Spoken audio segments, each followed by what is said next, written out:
Ազդարար լրատվականի հերթական թողարկումն է Ցայք հեռուստաընկերության և ռադիոհայի ուղիղ եթերում, բարև ձեզ։ Նորություններին նախ համառոտ ծանոթացեք։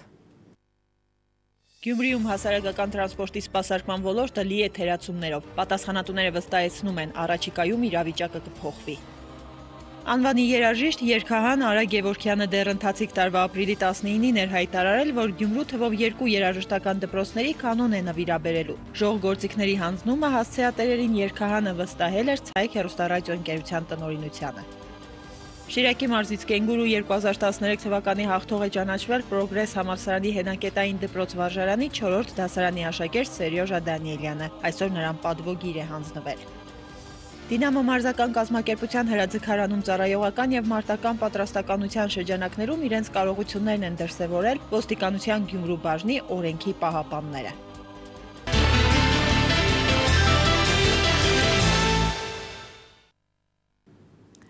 Գործատուների հանրապետական միության նախագահ Գագիկ Մակայրյանը գտնում է, որ գազի գնի հնարավոր թանկացումը մեղմելու համար պետության կողմից 30% սուբսիդավորումը, ինչպես հայտարարել է վարչապետ Տիգրան Սարգսյանը, հարցի լուծում չէ, քանի որ մեր պետբյուջեն այդ հնարավորությունը չունի։ Մենք պետք է վերջին հաշվով իմանանք, որ մեր տնտեսությունը մեծապես կախված է գազից։ Մենք պետք է խոսենք նոր աղբյուրների գործածության մասին, քանի որ այս թանկացումը լուրջ հետևանքներ կարող է ունենալ, այսօր կայացած մամուլի ասուլիսին ասել է նա։ Անդրադառնալով գազի այլընտրանքային աղբյուրներին, Գագիկ Մակայրյանը նշել է, որ տնտեսական առումով իրանական գազը ավելի էժան է։ Այդ դեպքում ինչու մենք դա չենք օգտագործում։ Մեր Երևանի ջեկը շատ գոհ է իրանական գազ օգտագործելից, ասել է նա, հավելելով, որ եթե խնդիրը դիտարկում ենք և քաղաքական և տնտեսական առումով, ուրեմն պետք է պատրաստ լինենք երկուսի պատասխանը տալ։ Գյումրիում հասարակական տրանսպորտի սպասարկման ոլորտը լի է թերացումներով։ Խնդիրներ այստեղ միշտ են եղել։ Դրանց տեղյակ են նաև պատասխանատուները։ Ասում են դեռ լծակներ չունեն ամբողջովին վերահսկողություն սահմանելու և իրականացնելու համար, բայց միևնույն ժամանակ վստահեցնում են, առաջիկայում իրավիճակը կփոխվի։ Մինչ այս խոստումները կյանքի կկոչվեն, գյումրեցին կշարունակի դժգոհել։ Անկախ սպասարկվող երթուղուց Գյումրու ներքաղաքային երթուղային տաքսիներում նախատեսված 13 նստատեղը ծառայում է մի քանի տասնյակի հասնող ուղևորների։ Վարորդն է արդյոք մեղավոր, որ կանգնել է, թե ուղևորը, որ բարձրացել է։ Վարորդն իր գումարի, ուղևորն էլ նախընտրած վայր հասնելու մասին է մտածում։ Միգուցե պետավտոտեսչությունն է նման պարագայում մեղավոր, որ համապատասխան միջոցներ չի կիրառվում։ Վերմունդյան եռանկյունի։ Որքան էլ պատասխանատուները վստահեցնեն, որ խստիվ արգելվում է երթուղային տաքսիների գերծանրաբեռնված աշխատանքը, այնուամենայնիվ ներքաղաքային երթուղիներում սահմանված չափորոշիչներին համապատասխան աշխատանքին ականատես չես լինի։ Հասարակական տրանսպորտի սպասարկման ոլորտը լի է խնդիրներով։ Կանարմար է պիլար, նստինք այդ մեկը հետույկը դեմք ուտա պենի։ Չոր խաշխոլ լցին։ Շատ լիքն են տանում։ Անհնար է էլի, մի ամաչում ես Պաճառավոր կինկա, բանկա, տեղը զիջում ես կանգնում եմ ոտի վրա։ Ես մեծ քնիկ 80 տարեկան կզեմ որա, նոր ելնեմ որ ավտոբան, այդ մարշրուտքին, 100 դրամի փող տամ։ Տրանսպորտի ոլորտում բողոքները իմ պաշտոնը ստանձնման օրվանից եղել են, տեղյակ ենք խնդիրներին։ Տեղյակ են նշում են, որ մինչև հիմա կան անհատներ, որոնք շահագործում են երթուղիները։ Այդ իսկ պատճառով ոլորտն ամբողջությամբ վերահսկել հնարավոր չէ։ Թերացումներն ու բացերը հայտնի են նաև պատասխանատուին։ Մարդկանց շատ կուտակում է մեքենաների մեջ, այդ ինտերվալների երկար լինելը։ Ահագին ժամանակ կկանգնենք, կսպասենք, որ մինչև կանք տեղ հասնենք։ Ինչքան լագոտ լուգոտ կա, հրոլին նստած պապիրոզները, բերենները, կաշենգը ինչ-որ կարտոլ տանին, մարդ չտանին։ Էդի եղավ, հանգած փորձես մի հատ էլ սես, մի բան էլ ավել պակասել է, երեխալ չիտեն պրավա ունին, չունին։ Ես չեմ նստի մարշրուտնի հետ չեմ կրնա բանսեմ։ Անգամ չկա երթակարգավորման կետ, երթակարգավորիչներ չկան, այսինքն կան վարորդների կողմից ընդրվածներ։ Իրանք իրար մեջ ինչ-որ մեկին ընտրել են, ինքը երթակարգավորողն է։ Ճիշտ է, մենք հետևում ենք այդ գործընթացին, բայց կոնկրետ ինչ-որ լուրջ քայլեր չենք կարող անել, քանի որ այդ ամեն ինչը օրենքով չէ։ Օրենքն ու պայմանագիրը շուտով կլինեն։ Ի հայտ կգան լծակներ, որոնց միջոցով հնարավոր կլինի ղեկավարել գործընթացը։ Երթուղիների սպասարկման մրցույթներն իրականացվել են, շուտով արդյունքներն էլ հայտնի կդառնան։ Ներկայում ոլորտում առկա բացերը լրացնելու աշխատանքներ են տարվում։ Պարտադիր պայման է ներքաղաքային տրանսպորտում երթակարգավորող կազմակերպություն ունենալ, երթակարգավորման կետ ունենալ։ Հիմա ներկայությամբ կատարվում են նաև այդ աշխատանքները, տեղերն ենք որոշում, թե որտեղ է տրվելու երթակարգավորման կետերը։ Այսպես խառնաշփոթ իրավիճակում ամեն օր օգտվում են երթուղային տաքսիներից, չգիտակցելով այն վտանգը, որ ամեն պահի կախվում է յուրաքանչյուր ուղևորի գլխին։ Վարորդի կողմից որևէ անզգույշ քայլ կամ ճակատագրի հեգնանք եւ ամեն ինչ կարող է բախտորոշ լինել։ Նման դեպքում տեղին է հիշեցնել, որ գյումրեցին ոչ թե բնավորության գիծ է դարձրել դժգոհելը, այլ ստիպված է։ Ուղևորներին հատկապես մտահոգում է երեկոյան ժամերին ուղևորափոխադրումներ իրականացնող միկրոավտոբուսների ոչ կանոնավոր շահագործումը։ Երթուղային ցանկ հասկացողություն մենք չենք ունեցել։ Երթուղային ցանկ հասկացողությունը նոր է ձևավորվել ու նոր է եղել, որը պարտադիր պայման է երթուղին շահագործելու համար։ Այդտեղ նշվում է մեքենաների քանակը, մեքենաների աշխատանքային ժամերը, մեքենաների ինտերվալը, հետագիծը։ Իսկ դրա համար դեռ ժամանակ է հարկավոր, պատասխանատուները հուսադրում են լավ է լինելու, բայց մինչ հրաշքը տեղի կունենա եւ ոլորտը կդառնա անթերի կամ գոնե վերահսկելի, մարդիկ կշարունակեն ամեն անգամ երթուղային տաքսիներից օգտվելիս դժգոհել անհարմարություններից։ Նազելի Էլբակյան, Հեղինե Մանուկյան, Արթուր Մարգարյան, Ազդարար։ Երևանի քաղաքային տրանսպորտի ուղևորցի թանկացման հարց չի քննարկվում։ Ամեկ+ի հետ զրույցում վստահեցրել է Երևանի քաղաքապետարանի տեղեկատվության եւ հասարակայնության հետ կապերի վարչության պետ Արթուր Գևորգյանը։ Ըստ շրջանառվող լուրերի, տրանսպորտի ուղևորցը թանկանալու է հունիսի 1-ից։ Կապի եւ տրանսպորտի նախարարության տրանսպորտի վարչության պետի տեղակալ Դավիթ Մելքոնյանը Ամեկ+ին հայտնել է, որ միջպետական եւ միջմարզային երթուղիները սպասարկող ընկերությունները դեռ հայտ չեն ներկայացրել ուղևորցի թանկացման համար։ Մինչև 7 տարեկան երեխաների բուժումը վճարովի չի դարձել, այս մասին այսօր ԿՏՄ-ի հետ թղթակցի հետ զրույցում ասել է առողջապահության նախարարի մամուլի խոսնակ Անահիտ Հայթայանը։ Միանշանակ հերքում եմ, նման բան չկա, վստահեցրել է նա։ Կայացել է անվանի բժիշկ Հենրիխ Գյուրեղյանի անունը կրող կենտրոնի նոր մասնաշենքի բացումը։ Երկար տարիներ է կենտրոնը գործում է։ Այն համալրվել է նոր բուժ սարքավորումներով եւ բնակիչներին այսուհետ սպասարկելու է այլ հասցեում։ Առողջապահական կենտրոնի բացմանը ներկա են գտնվել պաշտոնատար անձինք եւ կենտրոնի բուժ ծառայություններից օգտվող քաղաքացիներ։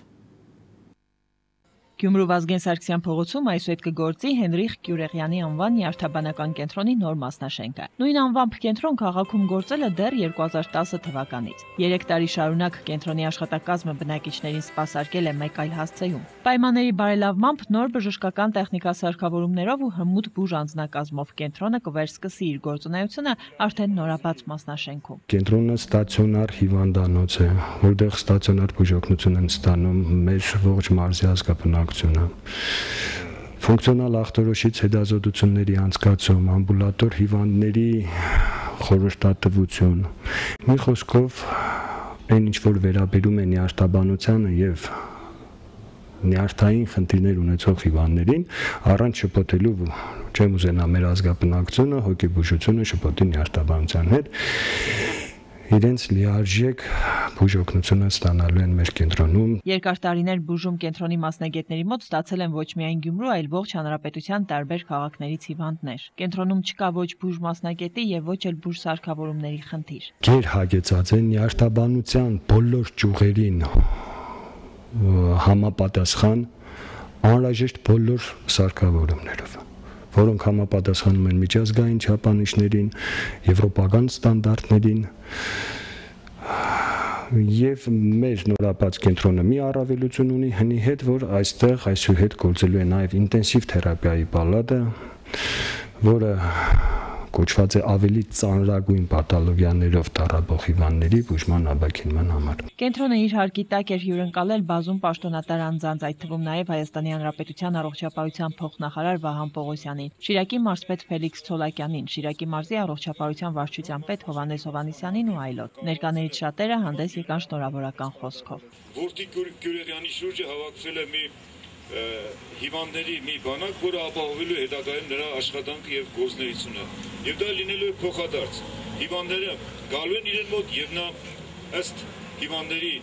կարելի ասել առողջական վիճակի կատարելու է իր մասնագիտական գործի առավելագույնը։ Բժիշկը եւ բուժում է եւ բժշկի մոտ է գալիս դեպքը արդեն կատարված է հիվանդը։ Այստեղ են դեպքը չի որ ասենք ունենակ շատ հիվանդներ։ Դատավորին չեն ասում ունենալ շատ դատված մարդիկ։ Չի բռնում էս։ Բայց ես կուզենայի որ դուք աշխատեք բեղմնավոր։ Ես շնորհավորում եմ։ Շատ լավ նախաձեռնություն է։ Եվ հետաքրքիր է, որ երիտասարդ բժշկի մասին այսքան լավ խոսքեր եմ լսում, եւ առաջի խոսքերը սրանք չէին, որ լսեցի, ես լսել եմ նաեւ մինչեւ այստեղ գալիս։ Հանդիսավոր բացումից հետո հյուրերը փոխնախարարի եւ Շիրակի մարզպետի հետ միասին այցելեցին բոլոր հիվանդասենյակները։ Եվս մեկ առողջապահական կենտրոնի բացումը խթան կհանդիսանա առողջ մրցակցության համար, նշեց փոխնախարար Վահան Պողոսյանը։ Կարևորը նաեւ որ այստեղ դիմեն հիվանդներ եւ ստանան բուժօգնություն մատչելի ձևով։ Մենք նույն նմանատիպ բուժօգնություն նաեւ ունենք Գյումրի բժշկական կենտրոնում, այստեղ մեծ կենտրոնի եւ փոքր ներդրումային ծրագրի մրցակցություն է տեղի ունենալու, միայն հաղթելու է բուժօգնության որակը եւ գնային մատչելիությունը։ Կենտրոնը ներդրումային գործընթացի արդյունք է, հաստատությունում բացակայում է պետական կառավարումը։ Այցելուները բուժ հաստատություն կդիմեն հաշվի առնելով բժշկի տարիների ընթացքում ձեռք բերած վստահությունն ու կենտրոնում գրանցված հաջողությունների թիվը։ Նազելի Էլբայկյան, Անի Բաղդասարյան, Մելսոն Խաչատրյան, Ազդարար։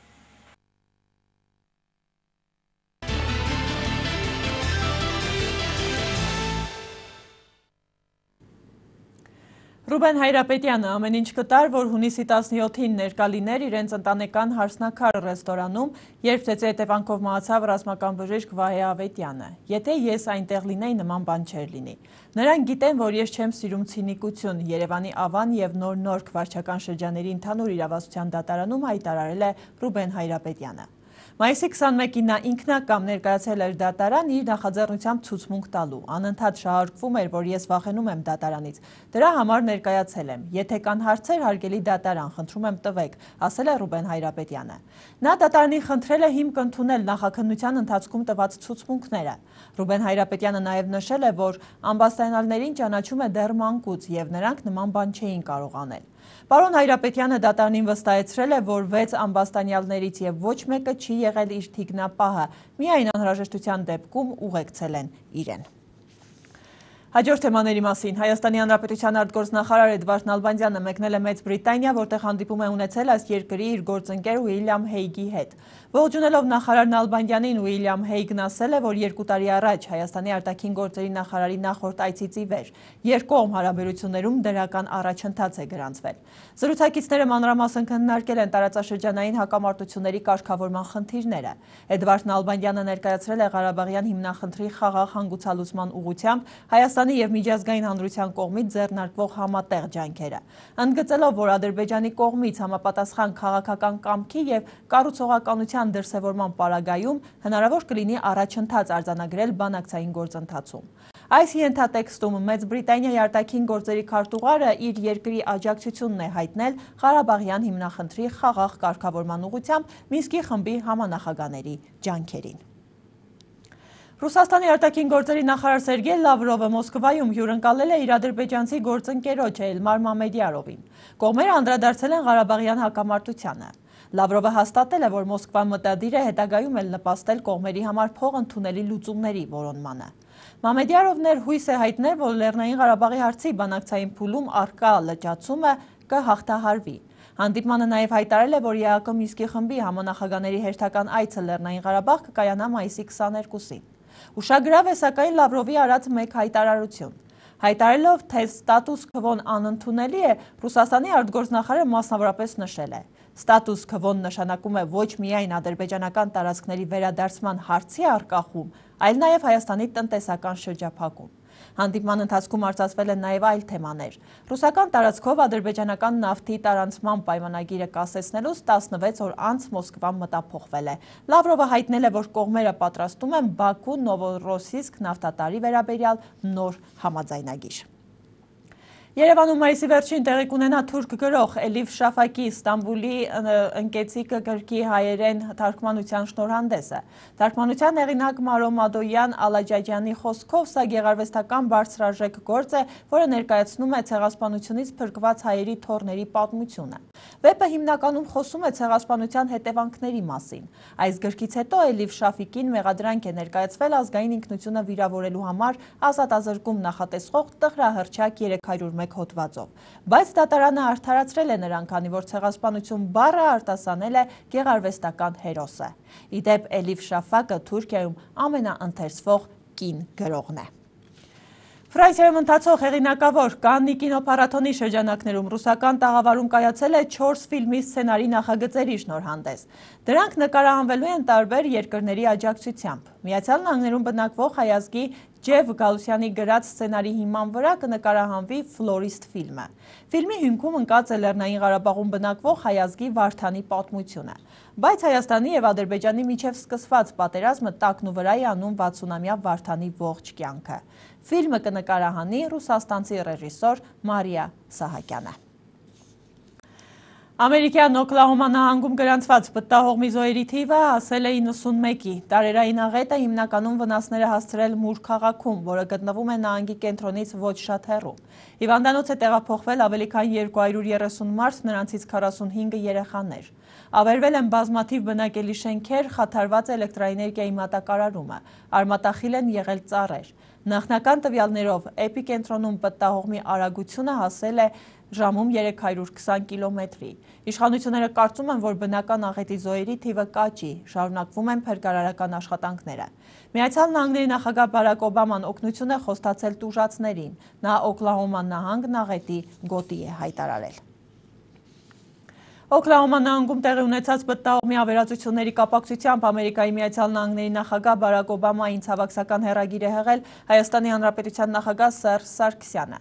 Ձերդ գերազանցություն, խոր ցավով տեղեկացա Օքլահոմա նահանգում տեղի ունեցած պտտահողմի ավերածությունների մասին, որը տասնյակ մարդկանց ողբերգական մահվան պատճառ դարձավ։ Կորուստը առավել ցավալի է, քանի որ զոհերի մեջ մեծ թվով երեխաներ կան։ Խորին վշտակցություն եւ զորակցություն եմ հայտնում ձեզ, զոհվածների ընտանիքներին եւ Ամերիկայի Միացյալ Նահանգների բարեկամ ժողովրդին, մաղթելով համբերություն եւ տոկունություն, իսկ վիրավորներին շուտապույտ ապաքինում, ասված է Հայաստանի Հանրապետության նախագահի ցավակցական հեռագրում։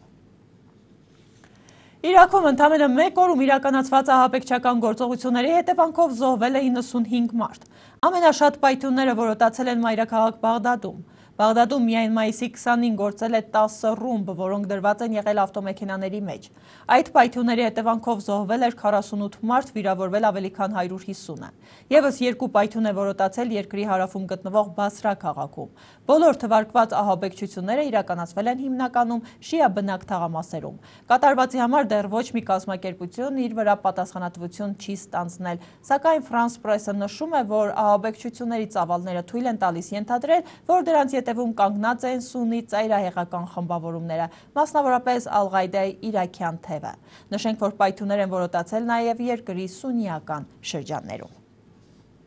Սիրիական տարբեր ընդդիմադիր խմբավորումների անդամներ հավաքվել են Իսպանիայի մայրաքաղաք Մադրիդում։ Քննարկումներին մասնակցել է ընդդիմության 80 առաջնորդ։ Քննարկել են Սիրիայի հարցով Ռուսաստանի եւ Միացյալ Նահանգների կողմից կազմակերպվող համաժողովին մասնակցության ձևաչափը։ Հանդիպմանը քննարկվել են նաև համաժողովին միասնական առաջնորդ ընտրելու կարևորությունը եւ կարծիքներ են հնչել, որ այդ առաջնորդը պետք է դառնա Մուաս Ալ-Հադիբը։ Վերջինս 2012 թվականի նոյեմբերին ընտրվել էր Սիրիական ընդդիմության ազգային կոալիցիայի նախագահ։ Գվատեմալայի սահմանադրական դատարանը Չեխիալ է հայտարարել ավելի վաղ երկրի նախկին բռնապետ Խոսե Ռիոս Մոնտի գործով կայացված 80 տարվա ազատազրկման դատավճիռը։ Դատարանի համաձայն հետաքննությունը պետք է շարունակվի։ 86-ամյա Մոնտը 80 տարվա ազատազրկման վճռից հետո բանտում է անցկացրել ընդամենը 1 օր, ինչից հետո նրան տեղափոխել են ռազմական հոսպիտալ։ Մոնտն իշխանության է եկել 1982 թվականին հեղաշրջման արդյունքում եւ ղեկավարել է երկիրը մինչեւ 1983 թվականը։ Այդ ընթացքում բռնապետը իրականացրել է ռազմական հանցագործություններ։ Մոնտը դարձել է առաջին լատինամերիկացի առաջնորդը, որը դատապարտվել է սեփական ազգի դեմ կատարած հանցագործությունների համար։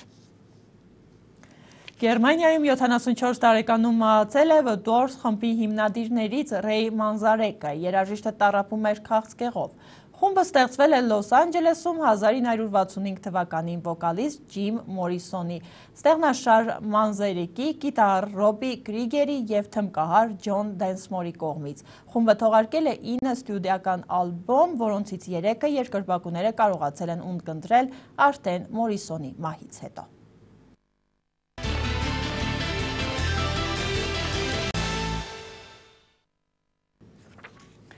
Կրկին տեղի նորություններից Գյումրու երաժշտական դպրոցներում ժողգործիքների որոշ տեսակներ այսօր դարձել են ոչ նախընտրելի։ Ժամանակի հետ փոխվել է հասարակության պահանջը, ինչը մտահոգում է մասնագետներին։ Նվիրյալները սակայն խնդիրը մշտապես պահում են ուշադրության կենտրոնում։ Երաժշտական դպրոցներին ուղղված նվիրատվություններն էլ չեն ուշանում։ Անվանի երաժիշտ երգահան Արա Գևորգյանը դեռ ընթացիկ տարվա ապրիլի 19-ին էր հայտարարել, որ Գյումրու թվով 2 երաժշտական դպրոցների կանոն է նվիրաբերելու։ Ժողգործիքների հանձնումը հասցեատերերին երգահանը վստահել էր Ցայք հեռուստառադիոընկերության տնօրինությանը։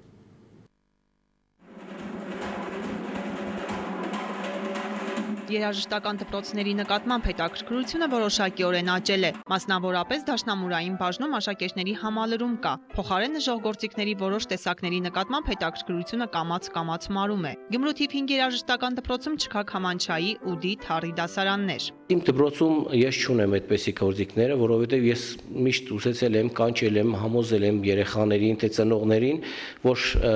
կան մեր դպրոցում հաջախեն եւ այդ գործիքները իմ դպրոցում ես ունենամ, բայց ցավոք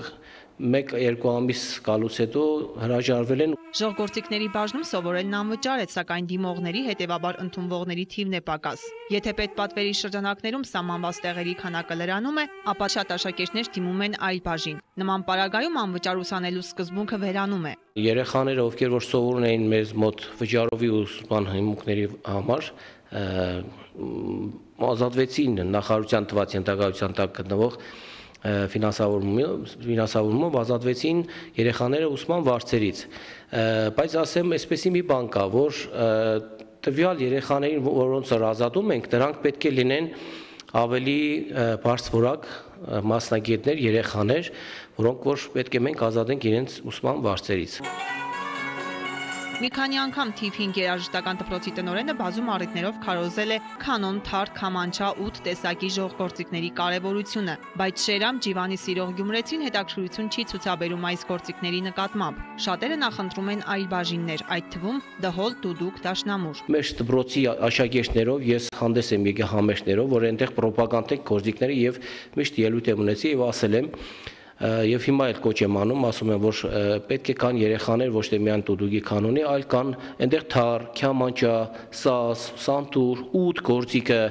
որոնք որ դրանք բոլորը անվճար ուսուցում են։ 2012 թվականից սկսած Ցայք հեռուստաընկերությունը, Prof Production-ը եւ Ռադիո Հայ Գյումրին համատեղ իրականացնում են Լեգենդներն իրականում նախագիծը, որի շրջանակներում Գյումրիում անցկացվեցին մի շարք միջոցառումներ արվեստի կարկառուն ներկայացուցիչների մասնակցությամբ։ Տիգրան Մանսուրյան, Լևոն Մալխասյան, Ռոբերտ Ամիրխանյան, Արա Գևորգյան եւ հայտնի այլոք։ Դեռ ապրիլի 19-ին միևնույն նախագծի շրջանակներում Գյումրին հյուրընկալել էր սիրված ու անվանի երաժիշտ երգահան Արա Գևորգյանին։ Հենց նույն օրն էլ Արա Գևորգյանը Ցայք հեռուստաընկերության իրականում հաղորդաշարի ժամանակ ուղիղ եթերում նշեց, որ թվով 2 կանոն է նվիրատվություն կատարելու Գյումրու 2 երաժշտական դպրոցի։ Ժողգործիքները հանձնվել էին Ցայք հեռուստաընկերության տնօրինությանը, հետագայում հասցեատերերին տրամադրելու նպատակով։ Մշտապես լինելով մշակութային երախտավորների կողքին, լուսաբանելով մշակութային տարբեր ոլորտներում իրականացվող միջոցառումներ, Ցայք հեռուստառադիոընկերությունը եւս աջակցում է այսպես ասած մեռնող գործիքների քարոզչական գործընթացին, միաժամանակ խթանելով արվեստի նկատմամբ հետաքրքրությանը։ Հիշեցնենք, որ կանոններից մեկը արդեն հանձնվել էր Գյումրու թիվ 3 երաժշտական դպրոցին, իսկ մյուսը հեռուստաընկերության աշխատակիցների ներկայությամբ ու քաղաքապետարանի մշակույթի բաժնի պետ Արտաշես Կարապետյանի ձեռամբ հանձնվեց Խաչատուր Ավետիսյանի անվան թիվ 7 երաժշտական դպրոցին։ Թողային նպաստի մեր երեխաների երաժշտական գիտելիքներ հաղորդելու, նրանց նվիրնվագելու, սովորելու շատ գեղեցիկ գործի։ Գործիքների պակասի պատճառով եղել են երեխաներ, որ նույնիսկ հրաժարվել են դպրոց գալու։ Դրա համար մենք շատ շնորհակալություն ենք հայտնում Արա Գևորգյանից։ Վերանորոգման կարիք ունեն այդ կանոնները, բայց առիթը օգտվելուց պիտի ասի, որ շատ շնորհակալություն ենք խնդրում համ Ցայք հեռուստատեսությանը, որ այդ հաղորդման միջոցից Արա Գևորգյանը նվիրել է կանոնը, եւ նաեւ քաղաքապետարանը, որ նվիրել է նաեւ մեր երաժշտական դպրոցին։ Ցայքի հաղորդաշարներից իրականում հաղորդման ժամանակ որոշվեց կատարել այս քայլը եւ այսօր, որ այս կանոնը մենք նվիրում ենք երաժշտական դպրոցին, դա առաջին հերթին Ցայք հեռուստաընկերության նախաձեռնությունն է։ Շնորհակալություն եւ մեր Արա Գևորգյանին եւ Ցայք հեռուստաընկերությանը։ Ժողգործիկը անվանի երգահանի կողմից կատարված արժեքավոր նվեր էր դպրոցի մանկավարժական հանրույթի եւ սաների համար։ Հասմիկ Կարապետյան, Ալա Բաղդասարյան, Խաչատուր Գևորգյան, Ազդարար։ Արդեն ամփոփված են կենգուրու միջազգային մաթեմատիկական մրցույթի մասնակիցների ցուցաբերած արդյունքները, հայտնի են նաև հաղթողների անունները։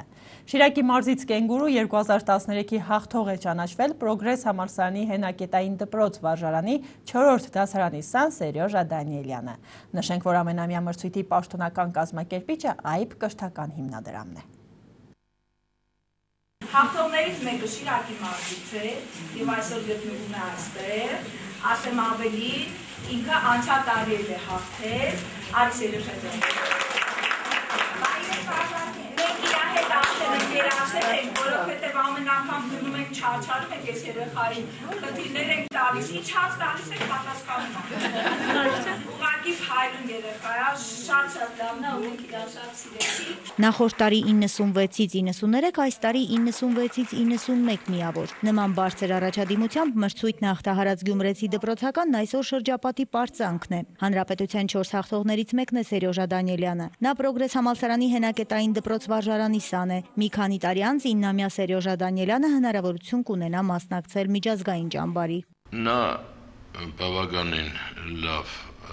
աշակերտ է, լավ սովորող եւ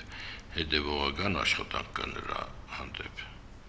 եւ դպրոցում եւ տանը։ Երկրորդ անգամ հաղթում է Դանիելյան Սերյոժան, մենք սպասում էինք այդ հաղթանակին, որովհետեւ ինքը արժանի է։ Բարբում մաժիկիս հետ մենք դպրոցում անում ենք պարապմունքներ, հատուկ կենգուրու մրցույթի համար, շաբաթական 2 օր։ Ճշգրիտ գիտությունների մասնագիտության տեր ծնողների ընտանիքում Սերյոժան կրտսերն է։ Երկու քույրերի միակ եղբայրը ձգտում է նմանվել տնտեսագետ քրոջը, բացատրությունն էլ պարզ է ու հակիրճ։ Ուզում եմ իմ մեծ քույրիկը պես լինել։ Ինչպիսին է մեծ քույրիկը։ Գերազանցիկ։ Եթե անցած տարի մրցույթին մասնակցելիս մի փոքր վախենում էր, ապա այս անգամ այդ վախը հաղթահարված էր։ Համոզմունքն էլ միակն էր, որ այս անգամ կրկին Շիրակի մարզի հաղթանակն ինքն է բերելու։ Ամառային արձակուրդներին պարապելու են, որ մյուս տարի էլ հաղթեմ, ասում է նա։ Սերյոժան պարտաճանաչ է եւ ինքնուրույն որդուն, այսպես է բնութագրում հայրը։ Տենց այդ հաղթանակից ոգևորվեցին, որ երկրորդ անգամ ավելի ենք կրկնակի բան։ Կարևորը մասնակցելը չէ, կարևորը հաղթելն է։ Ու ինքը այդ սկզբունքով աշխատավ երևի ու հաղթեց։ Սերյոժայի օրինակով դասարանցի երեխաներն շատ ոգևորված են աշխատելու մասնակցել այս մրցույթին։ Լավագույն մրցանակի է արժանացել նաև նույն դպրոցի սան Սերյոժայից 1 տարով փոքր Ռաֆիկ Խաչատրյանը։ Ընկերների ցանկությունը մեկն է՝ դառնալ ծրագրավորող։ Այս տարի կենգուրու մաթեմատիկական մրցույթին Շիրակի մարզի 80 դպրոցների 3000-ից ավելի աշակերտ է մասնակցել։ Մրցանակակիրները 100-ից ավել են։ ԱԻՊ կրթական հիմնադրամի կազմակերպիչները կշրջեն Հայաստանի 29 քաղաքներով, նաև կլինեն Ստեփանակերտում, մասնակիցներին անձամբ կհանձնեն մրցանակները, պատվոգրերն ու հավաստագրերը։ Անի Մկրտչյան, Երենա Ավետիսյան, Մելսոն Խաչատրյան, Ազդարաշ։ Դինամո մարզական կազմակերպության հրաձգարանում ծառայողական եւ մարտական պատրաստականության շրջանակներում իրենց կարողություններն են դրսևորել ոստիկանության Գյումրու բաժնի օրենքի պահապանները։ Մրցումների գլխավոր մրցավարն էր ինքնապաշտպանություն առանց զենքի մարտարվեստի մասնագետ ԽՍՀՄ սպորտի վարպետ Արտուշ Թամոյանը։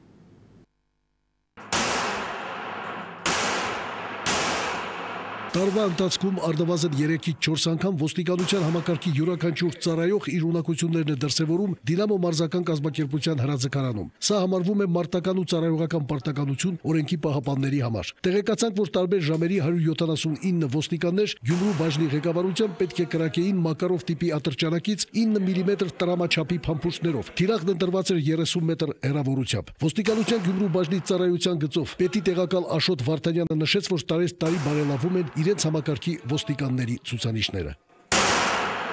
Ոստիկանությունում գոյություն ունի ծառայական պարապմունքներ, ծառայական մարտական պարապմունքներ, որտեղ անցկացվում է նաև քրագային պատրաստականություն։ Նշված օրը այսօրվա օրով մենք կատարում ենք ոստիկանության Գյումրի բաժնի ծառայողների շրջանակներում պարապմունքներ Մակարով տեսակի ադրջանականից 9 մմ տրամաչափի փամփուշտով քրագային պատրաստականություն, որը մտնում է ոստիկանության պետի հրամանով մարտական պատրաստականությունների ուսումնական վարժանքների մեջ։ Տարվա ընթացքում նման տիպ վարժություններ կատարվում է 2-ից 3 անգամ, որովհետեւ ոստիկանության ծառայողները տիրապետեն Մակարով տեսակի ադրջանակի քրագային պատրաստականությանը պետք է եղած ժամանակ օգտագործեն սահմանված կարգով։ Մրցումների գլխավոր մրցավարն էր նույն համակարգի ֆիզդաստիարակության ավագ տեսուչ սամբո ձյուդոյի ԽՍՀՄ սպորտի վարպետ Արտուշ Թամոյանը։ Նա ինքնապաշտպանություն առանց զենքի մարտարվեստի մասնագետ է եւ պատասխանատվության զգացումով անցկացրեց առաջին եւ երկրորդ ուսումնական վարժությունները ոստիկանների մասնակցությամբ։ Գոյն մեր ոստիկանների կրակելուց ամեն տարի մենք միշտ կրակում ենք, նրանցից աչքի ընկնողներից կան Մգրչյան Հովանեսը, Մուրադյան, Մգրդիչը, Խաչատերյան, Ավեդիկը, որոնք նոր 3 կրակոցից 3 տիպուկ կրակ հասցրեցին նշանակետին։ Նշենք, որ անցած տարի Հայաստանի ոստիկանների հրաձգության մրցումներում բարձր արդյունք էր ցույց տվել ոստիկանության 3-րդ բաժանմունքի օպեր-լիազոր Համլետ Մկրտչյանը։ Դինամո մարզական կազմակերպության ուսումնական բաժնի վարիչ, միջազգային կարգի սպորտի վարպետ Արմեն Գևորգյանն էլ նշեց, որ իրենք միշտ էլ սիրով են տրամադրում հրաձգարանը բոլոր այն ոստիկաններին, ովքեր ցանկանում են կատարելագործել իրենց մարտական պատրաստականությունը։ Կրակելը օրենքի պահապանի ծառայողական կարևոր գործառույթներից մեկն է։ Այդուհանդերձ նրանցից եւ ոչ մեկը չի ցանկանում զենք օգտագործել խաղաղ պայմաններում։ Թեև երկրի անվտանգության ապահովման գործում էլ կարևոր է վարժ կրակելու իմացությունը։ Սամվել Աղանյան, Լևոն Խաչատրյան, Ազդարար։ Այսքանը լրատվությանը հետևեք նաև այցելելով մեր ինտերնետային կայքեջ 3w.ցայք.am։ Հաջողություն։